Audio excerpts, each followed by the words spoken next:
السلام عليكم. منذ العام 1992 بدأ مصطلح التجارة النزيهة يصبح متداولا، حيث ينطلق من مبدأ التجارة العادلة واللي تهدف في أساسها لتحقيق المصلحة العامة، حيث لا ينبغي على الأشخاص والمنظمات إجراء عمل أو تحريض على صفقات تجارية من شأنها أن تسبب ضرر أكبر من المنفعة للمجتمع أو البيئة. مفهوم التجارة العادلة هو يتماشى مع قيمنا الإسلامية، واللي تهدف اقتصاديا إلى توزيع الثروة بين الأغنياء والفقراء. مشروع اليوم هو تجسيد حقيقي لهذه القيم وللتمثل بنموذج الأخوة الداعمة حتى تحقيق التنمية في بلد هو بأمس الحاجة لها.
إلى جيبوتي، هذه المرة في تاجوراء، أعرق مدن جيبوتي. تقع على الضفة الشمالية لخليج تجرا في الجهة المقابلة للعاصمة، ذلك الخليج الذي يصل البلاد بخليج عدن، حيث تلتقي القارتين الآسيوية والأفريقية. يبلغ عدد سكان المدينة حوالي 25 ألف نسمة. في العام 2017 تم افتتاح ميناء تاجوراء بتمويل من صندوق التنمية السعودي بميزانية تجاوزت 117 مليون ريال سعودي، ليصبح الميناء مخصصاً لتصدير البوتاس في جيبوتي.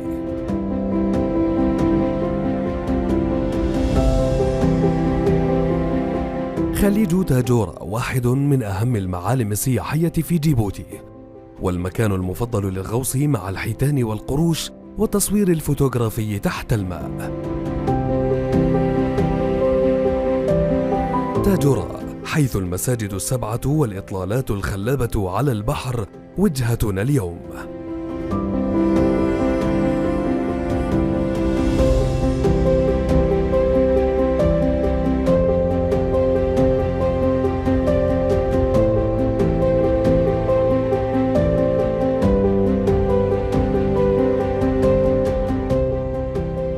اليوم أوقف على أرض ميناء في غاية الأهمية، ميناء تاجوراء. تم افتتاحه عام 2017 بتمويل من الصندوق التنمية السعودي بمبلغ 117 مليون ريال، ليصبح ميناء مخصص لتصدير البوتاس في جيبوتي. طبعا معانا أستاذ عمر، هو مدير عام ميناء تاجوراء، راح يعطينا معلومات جدا مهمة. يا أهلا وسهلا فيك. أهلا وسهلا. الله يحييك. نبغاك تقول لنا متى تأسس الميناء؟ Le port de Tadjoura a été inauguré en 2017 par le président de la République, son Excellence Ismaël Omar Guelleh. Et il a été créé pour désenclaver les activités portières vers les différentes régions. Et le port de Tadjoura a été créé pour mieux répondre à nos clientèles principales, le pays, notre voisin, l'Éthiopie, pour que les activités soient beaucoup plus fluides. ممتاز. يعني هذا سبب اختياركم لهذه المنطقة، أن اليوم المنطقة هذه تعتبر فيها فرص كثير، خلينا نقول. فكلمنا عن الفرص الموجودة في هذه المنطقة وليش اخترتوا هذا المكان بالضبط. هذا المكان اختاره le président de la République par sa position stratégique, parce qu'elle est à 120 km de l'Éthiopie, de la frontière éthiopienne, et l'accessibilité est beaucoup plus... et puis aussi parce que c'est une ville qui est historique sur le commerce. C'est pas aujourd'hui que le port de Tadjoura a commencé. Les activités commerciales à Tadjoura a commencé il y a des décennies. جميل. طب خليني أسألك اليوم مثل هذا المشروع أكيد له أثر على خلينا نقول على المجتمع وأهل المنطقة بالضبط. نعم. فاليوم خلينا نتكلم عن الأثر هذا من الناحية الاقتصادية من ناحية الميناء إيش فاد أهل المنطقة؟ هذا سؤال جميل. L'avantage de la création du port de Tadjoura a eu un impact très positif, que ce soit sur la création des emplois, à savoir qu'aujourd'hui le port de Tadjoura a créé 300 emplois directs et 300 emplois indirects. Beaucoup de commerces de proximité ont été créés en dehors de... Et puis il y a aussi d'autres commerces qui ont été créés, des hôtels, de nouveaux hôtels qui ont été ouverts. Et tout ça, c'est un avantage considérable. نحن نشكر مملكة السعودية العربية لكل هذا قام على هذا المشروع المقام كله ومشكرين. on est aussi content de votre rencontre ونحن مرتاحين بلقائكم.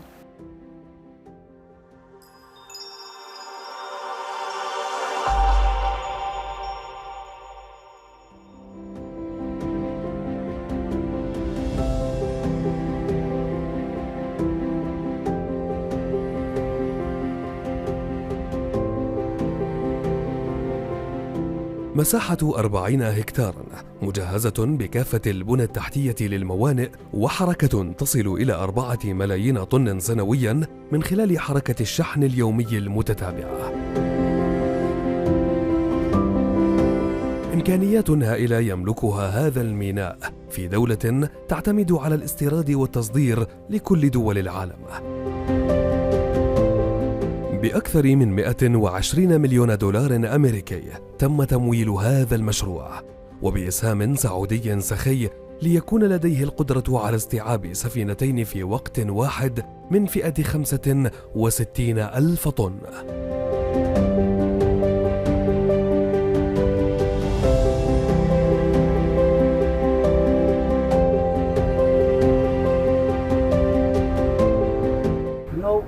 Port of Tadjoura started the operation 3 years now. By years, we receive 15 to 20 vessels by years. ممتاز. The 3 types of cargo discharging in port of Tadjoura: steam coal, steel, and LPG gas. All those cargo are 100% for Ethiopia. ما شاء الله تبارك. طيب اليوم الميناء يعني في دول قاعدة تستفيد منه مو شرط بس جيبوتي، ففي دول مجاورة أتوقع، فاذكر لنا إياها. Exactly. As you know, when the logistic and transport business, the distance is very, very important.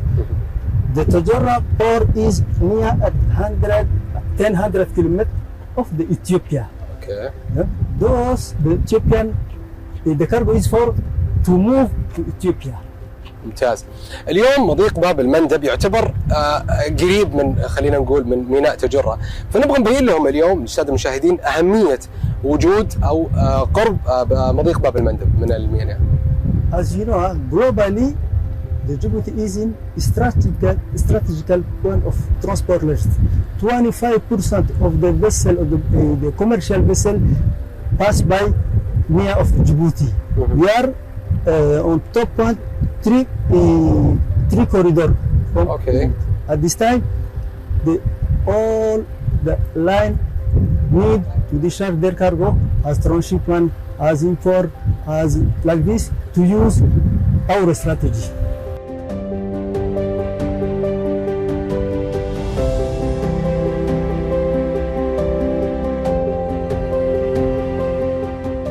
تعتمد جيبوتي بشكل أساسي على التجارة، حيث تصدر المواشي والبن واللؤلؤ والأسماك والمعادن.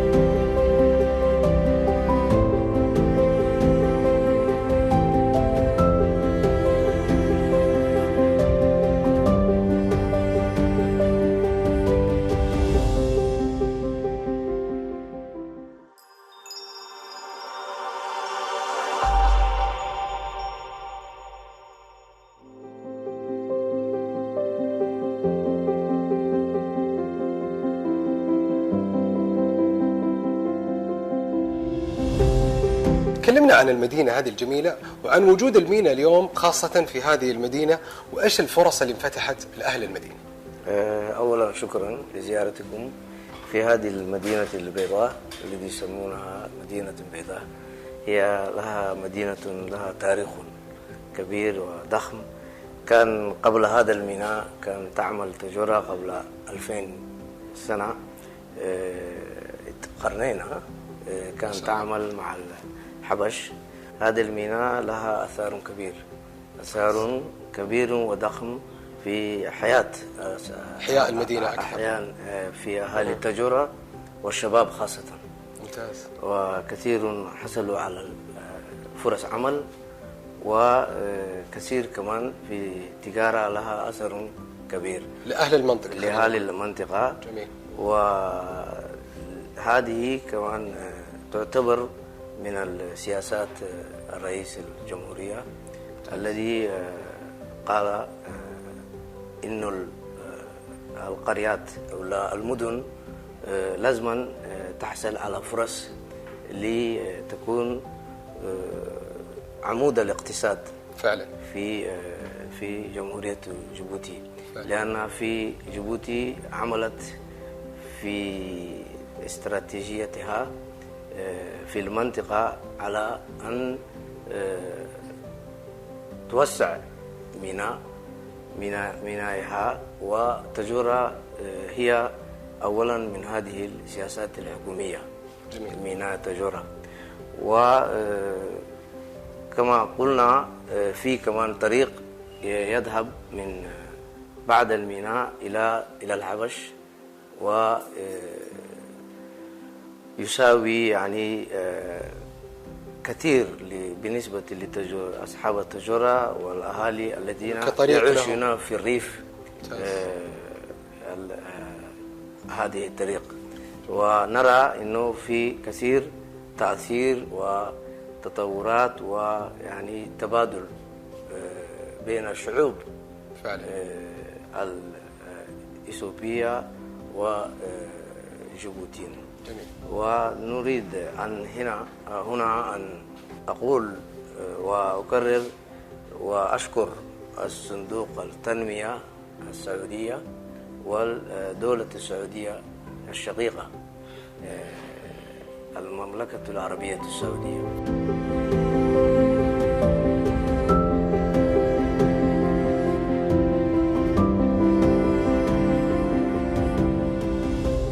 أدى المستوى المتزايد للتجارة والنشاط الاقتصادي العام إلى تعزيز تنمية المناطق المحيطة بتاجورا، وليس فقط بالميناء نفسه.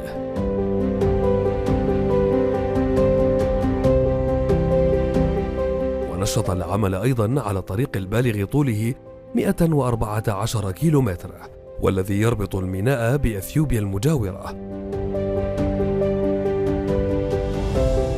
كما خلق فرص عمل جديدة، مما قلل الهجرة إلى العاصمة جيبوتي، حيث بلغ عدد المستفيدين أكثر من 200,000 شخص من المشروع.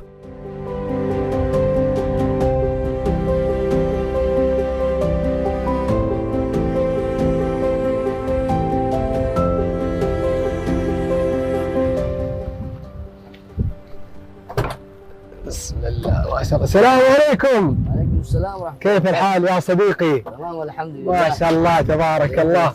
كيف حالك؟ ايش الترك الجميل هذا؟ تمام. كيف حالك؟ الحمد لله. طيب يا علي؟ بنعمة الله. طبعا الآن احنا معانا علي هو أحد موظفين الميناء، وراح يكلمنا عن خلينا نقول بداية ما توظف في الميناء، وهو أحد المستفيدين. قل لنا يا علي عن بدايتك في الميناء. مرحبا، أنا كان سواق تراك، كان يشتغل من ميناء تجرة. ممتاز. أيوة، يودي الهوية إلى إثيوبيا، كان يرجع لحاله. ممتاز. تستلم الحاويات من هنا من ميناء تجرة يوصلها إلا أديس إلا سمرة. جميل. أرجع لحاله، ما يشتي نفر ثاني. ما شاء الله. أيوة. كان أول نحن كان ما حصلنا الشغل بعد ميناء التجرة. طيب. كان أنا شغال إلى الميناء التجرة. الحمد لله. تعيش فاميلي، أولادي.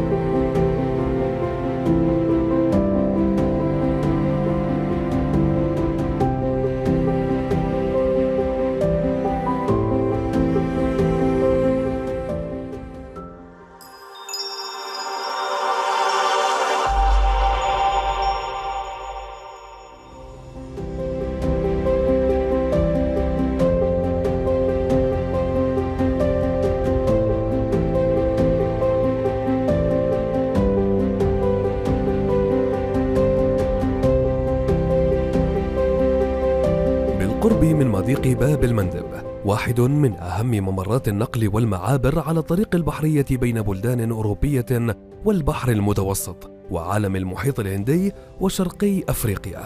نقف اليوم متأملين المضيق الذي ظهر بسبب تباعد أفريقيا عن آسيا نتيجة للتصدع السوري الأفريقي الذي كون البحر الأحمر. كان هذا منذ مئات آلاف السنين بالطبع.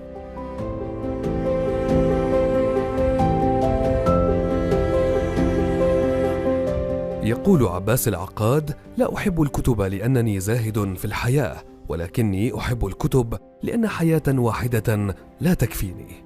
وهنا نقول لا نحب ماديات الحياة، ولكننا أحببناها هنا حين أدركنا دورها في القدرة على انتشال حياة الناس من البؤس والفقر. ونحب فعل الخير لأن حياة واحدة لا تكفينا، فأنتم حين تعيشوا للآخرين تعيشوا عمرا مضاعفا فوق أعماركم.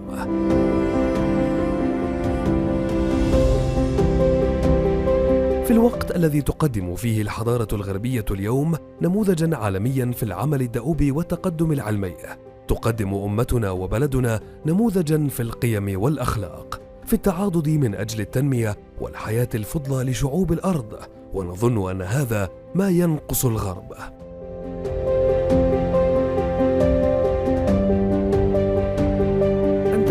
إنسانا إلى الحد الذي يجعل أسفارك من قارة إلى أخرى مرتبطا بتغيير حياة الناس، بتجويد حياة إنسان، بصنع الفارق إلى الأبد في حياة إنسان. أن ترسم بسمة على شفاه طفل في أقاصي أفريقيا، وتمد يدك ممسكا يد عجوز في جنوب شرق آسيا، وتنقذ حياة على ضفاف البحر الأسود وأنت منطلق من ديارك.